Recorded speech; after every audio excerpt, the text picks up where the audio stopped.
পরিকল্পিতভাবে। এরপর হচ্ছে যুদ্ধ অপরাধ ও শান্তির বিরুদ্ধে অপরাধের সাথে সম্পৃক্ত। আর নুরেনবার্গ ট্রাইব্যুনালে হচ্ছে কি খুন,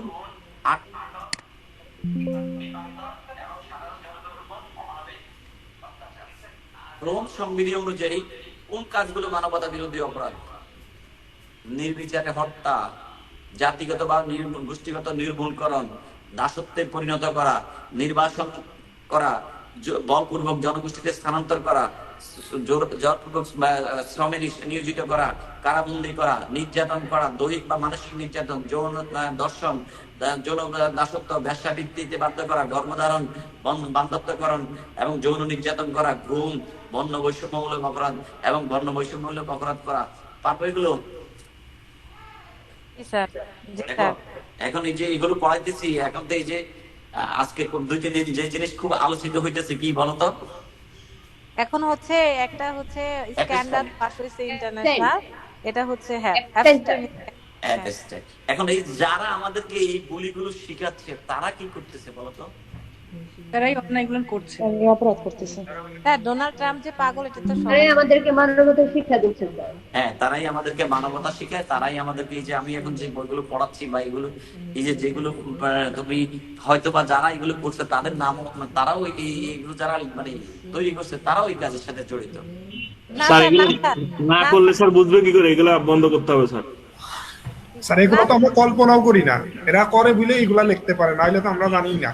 হ্যাঁ, এটা কনসেপ্ট সুন্দর কথা, আমরা এটা মাথায় আনি না যে এই ধরনের অপরাধ হতে পারে, এটা আমাদের কোথায় নাই, মাথায় নাই, কিন্তু তারা এটা করতেছে। মানে মানুষের শরীরকে মানে বাচ্চাদেরকে, যে একটু আগে দেখলাম ততক্ষণ আমি নিজেকে নিজে প্রশ্ন করলাম সভ্যতার কোন স্তরে আমরা মানুষের ইয়ে সাইলেন্ট একটু মিউট করো। মাহফুজ হাসান বন্যা,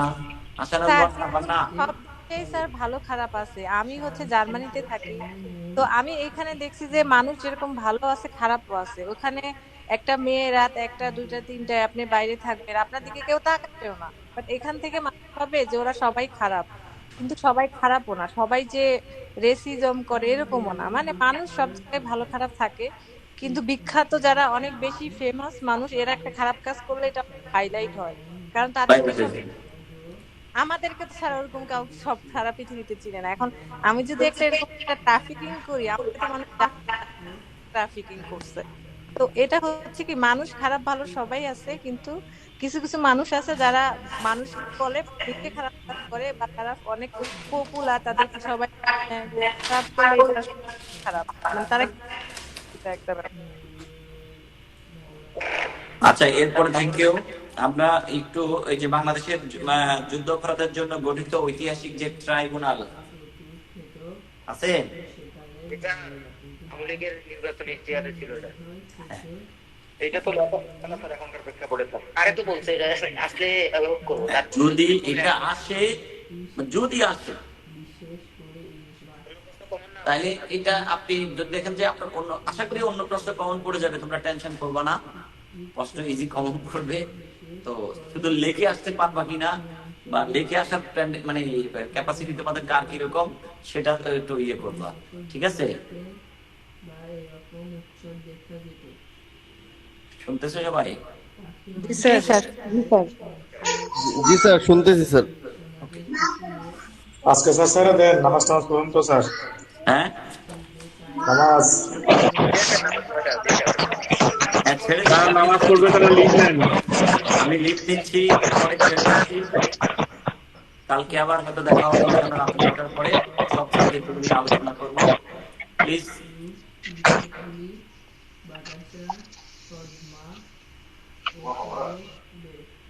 কালকে কটার সময় ক্লাস হবে স্যার? আজকে ডি গ্রুপটা শেষ হয়ে গেলে ভালো হতো। স্যার নামাজ পড়ে আগে চলে যান, প্লিজ চলে যান, আমরা ক্লাস করি। পড়াচ্ছি, আপনি যদি মন না থাকে বের ওয়াজিদ ভাই আছে? আচ্ছা দেখো, আমরা একটু পরে আমার একটু কাজ আছে, আর ইয়ে আছে। তোমাদের কি কি প্রশ্ন দিয়েছিলাম একটু বলো তো। চারের আরেকটা প্রশ্ন আমরা বলে দিই, এটা হচ্ছে যে এক্সট্রাডিশন বা যেটাকে আমরা বলি বহিঃসমর্পণ, তাই না? স্যার এটা একটু বুঝে যান। বহিঃসমর্পণ আমরা আমাদের ফৌজদারি কার্যবিধিতে পড়েছিলাম কত ধারায়? কে বলতে পারবো দুই। কত ধারায়? ফৌজদারি কার্যবিধি স্যার দুই দ্বারাই স্যার। কে একজনও বলতে পারো না? এতগুলো স্টুডেন্ট আমার। স্যার এই যে বাংলাদেশ 13টি স্যার, মানে দেশের অভ্যন্তরে আর দেশের বাইরে। একজন এনিওয়ান? বললাম স্যার। শাহরিয়ার এখানে আছে প্রায় 60-70 জনের মতন, এখানেও 60-70 জনের মতন। এতগুলো মানুষের মধ্যে একটা লোক নাই ফৌজদারি কার্যবিধির কত দ্বারা এক্সট্রাডিশন কথাটা আছে? স্যার আছে স্যার। এই সঞ্জয় আছে, সঞ্জয় মনে হয় স্যার 54 ধারায় মনে হয়, শিওর না কে বলছো? স্যার। Rupa thank you. 54 ধারায়। কত ধারায়? 54। 54 ধারায়। 54 ধারায় পুলিশ বিনা পরোয়ানায় গ্রেফতার করতে পারে কয়টা ক্ষেত্র? এখন তো এখন তো স্যার আগে ছিল 4টি, এখন 11টি স্যার 11টি 11টি ক্ষেত্রে আগে ছিল 9টা, এখন হচ্ছে 11টি ক্ষেত্র। এই 11টি ক্ষেত্রের একটা হচ্ছে এক্সট্রাডিশন, বহিঃসমর্পণ। বহিঃসমর্পণ এই ধরনের ব্যক্তিকে যেখানে পাওয়া যাবে সেখানেই পুলিশ কি করতে পারবেন? বিনা পরোয়ানায় গ্রেফতার করতে পারবেন। আমাদের এখানে বলছে যে মানে বহিঃসমর্পণ হচ্ছে যে মূলত যদি কোনো ব্যক্তি এক রাষ্ট্রে কি করে, অপরাধ করে, অপরাধ করে যদি সে অন্য রাষ্ট্রে কি করে যায়, পলায়ন করে। পলায় যায়। পলায় গেলে ওই রাষ্ট্র তাকে কি করতে পারে? হস্তান্তর করে। হস্তান্তর করে না? জি স্যার, স্যার, হস্তান্তর করে দিতে পারে রাষ্ট্র থেকে। রাষ্ট্রের পররাষ্ট্র দপ্তর ওই রাষ্ট্রের পররাষ্ট্র দপ্তরের সাথে কথা বলে হস্তান্তর করে। অর্থাৎ এক রাষ্ট্রে যদি তিনি কি করেন, অপরাধ করে অন্য দেশে পালিয়ে যায়, পালিয়ে গেলে তাকে পলাতক অপরাধীকে ওই বিচারের জন্য ওই দেশ তাকে কি দেয়, ফেরত দেয়। এটাকে আমরা কি বলি? বন্দি বিনিময় নাকি? বহিঃসমর্পণ বা extradition। এটাকে কি বলা হয়? বহিঃসমর্পণ। অর্থাৎ ধরো আমাদের দেশে, এখন তো আমাদের দেশে অনেক অপরাধী আছে যারা ইন্ডিয়াতে আছে, তাই না? তো ইন্ডিয়ার সাথে আমাদের একটা চুক্তি আছে, বন্দি বিনিময় চুক্তি। থাইল্যান্ডের সাথে আমাদের একটা চুক্তি আছে, বন্দি বিনিময় চুক্তি। কিন্তু এই চুক্তিগুলো অনুযায়ী তারা সাধারণত আমাদের দেশের কোন স্বীকৃত অপরাধীকে হস্তান্তর করতে তারা কি বাধ্য। কিন্তু আমি করবো না, তুমি কিছু করতে পারবা?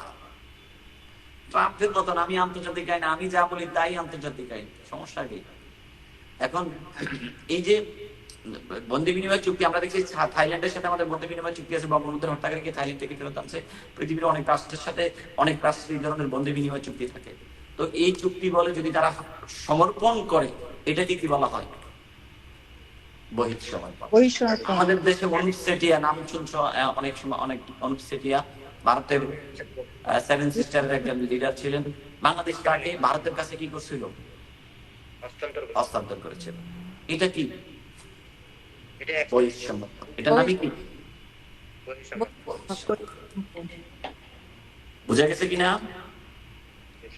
এই বহিঃসমর্পণ দুই ধরনের। একটা হচ্ছে যে কি বহিঃসমর্পণীয় ব্যক্তি, আর হচ্ছে বহিঃসমর্পণ যোগ্য অপরাধ। একটা ব্যক্তি আর একটা কি অপরাধ। অপরাধ। মানে বহিঃসমর্পণীয় অপরাধ কোনটা, মানে এটা আসলে আন্তর্জাতিকভাবে বহিঃসমর্পণ যোগ্য কিনা, এই ধরনের ছোটখাটো অপরাধ নয়, এই ধরনের অপরাধ। আর আরেকটা হচ্ছে যে ওই ব্যক্তিটাকে বহিঃসমর্পণ করা যায় কি না।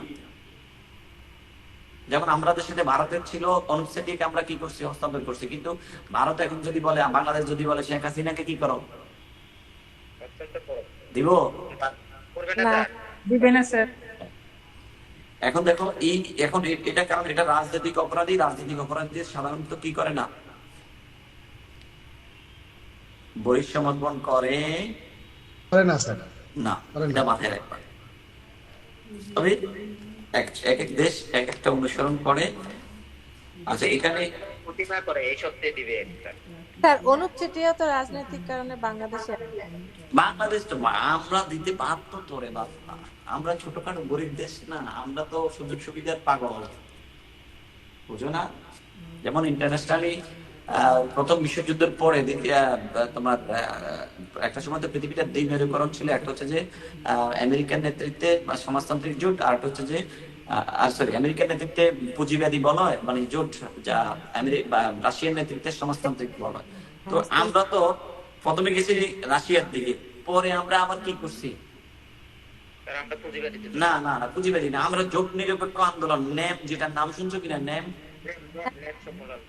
হ্যাঁ, আমরা দেখছি যে আমাদের এই আমেরিকা থেকেও সাহায্য আনতে হইবে, পুঁজিবাদী দেশের সাথেও চলতে হবে, আমাদের কি করতে হবে, রাশিয়ার দিকেও থাকতে হবে।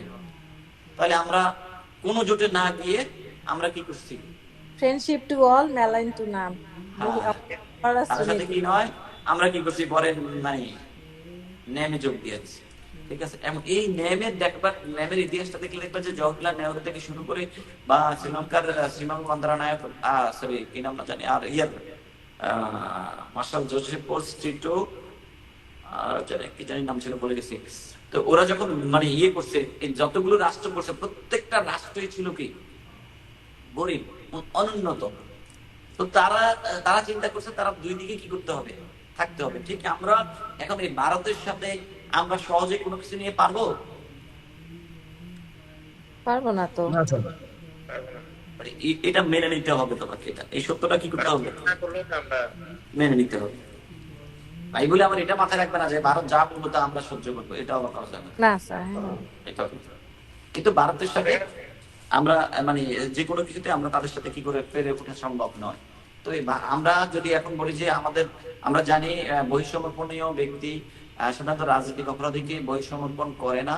আমরা ক্যাসিনো মামলা আছে, তারপরে আরো কি মামলা আছে না, একটা সাবাকার মামলা, দুইটা মামলা আছে। ওই মামলাগুলো করলে দেখবা যে ওই মামলাগুলোর মধ্যে সাধারণত আমরা পাই রাজনৈতিক বন্দীদেরকে সাধারণত কি করে না, বহিঃসমর্পণ করে না। ছোটখাটো যারা অপরাধ, যারা ওই ধরনের গুরুত্বপূর্ণ পার্সন নয়, যেমন বঙ্গবন্ধুর হত্যাকারী, যদি কানাডায় আছে অনেকে, কে জানি নাম একটা কানাডায় আছে, ওকে তো কানাডার আইনে কি নাই, মৃত্যুদণ্ড নেয়, সেজন্য তাকে কি করবে না, বহিঃসমর্পণ করবে না। কিন্তু থাইল্যান্ডের থেকে আমরা আনছিলাম, কি জানি নাম ওনার ভুলে গেছি, তো ওনাকে আনা হচ্ছিল, আনার পরে ফাঁসি দেওয়া হয়েছিল। থাইল্যান্ডের সাথে আমাদের বন্দি বিনিময় চুক্তি আছে, এবং থাইল্যান্ড দেখছে যে তাকে যদি হস্তান্তর করে তাহলে তাদের কোনো ক্ষতি হবে না, সেজন্য তাকে হস্তান্তর করা হয়েছিল। তো যাই হোক, আমরা তোমরা যেহেতু আমার 8:30 অলরেডি মনে আসছে, আমরা যে প্রশ্নগুলো বলছি আবার একটু বলে যাই তোমাদেরকে।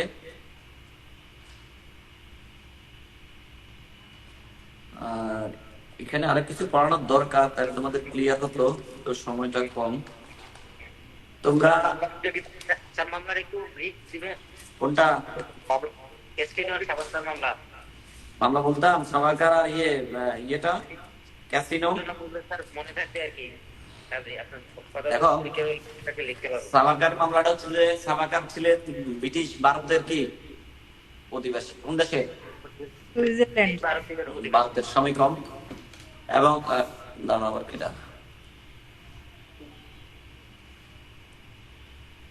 রাষ্ট্রদ্রোহিতার অভিযোগে তার বিচারের জন্য তাকে জাহাজ যোগে ইংল্যান্ড থেকে ভারতে পাঠাচ্ছিল। কোথায় পাঠাচ্ছিল?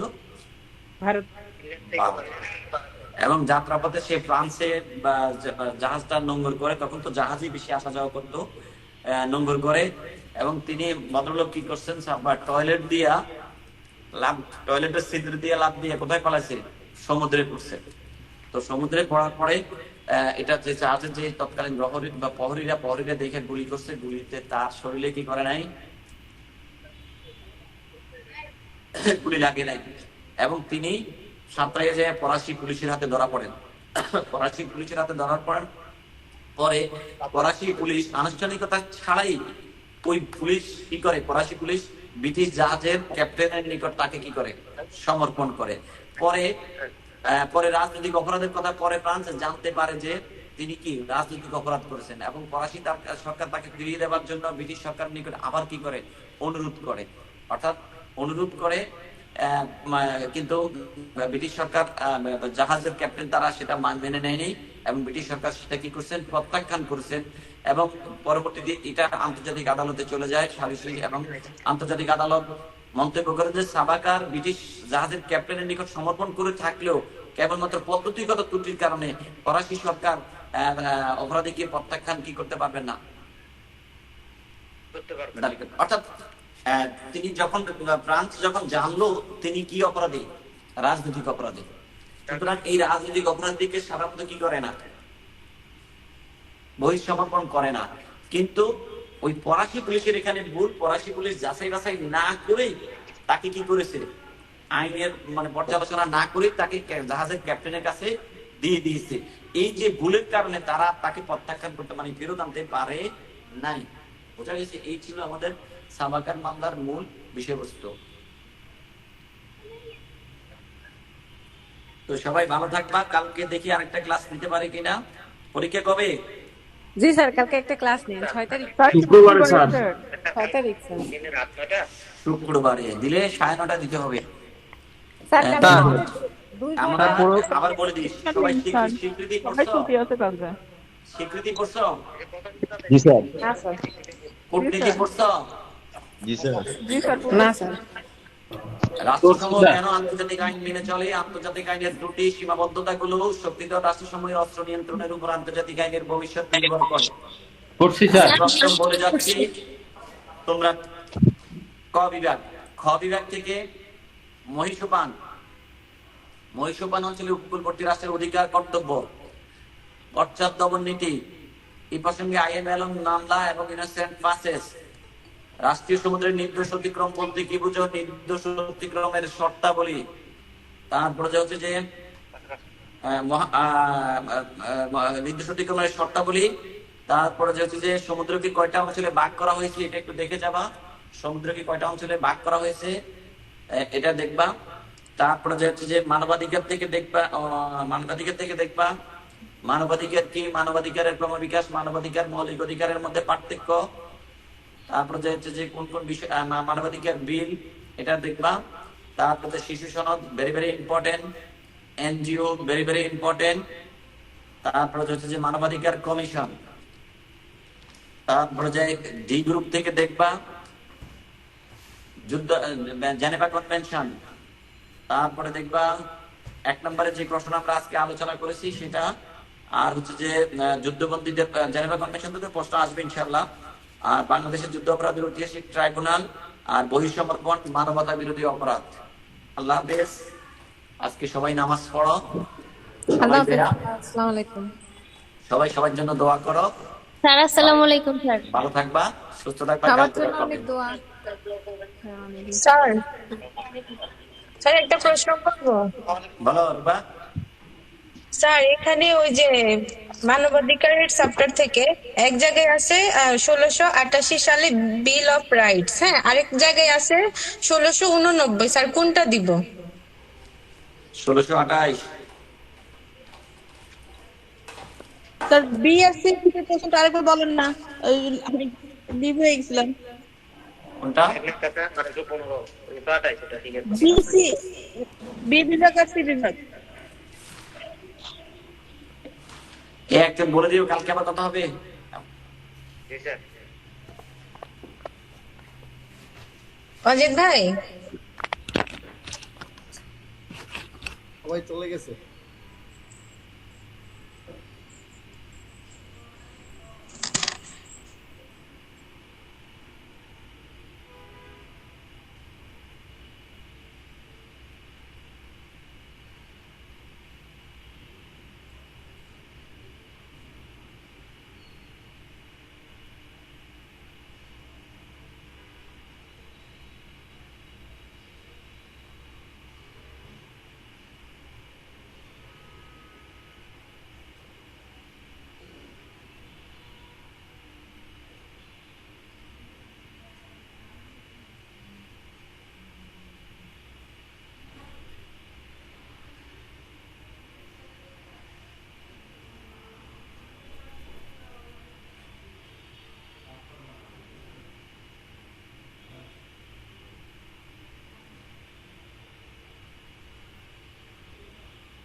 কখন ভাই, আমি তো ক্লাস আর একটা ডিভাইস ছিলাম, কেবল শেষ হইল,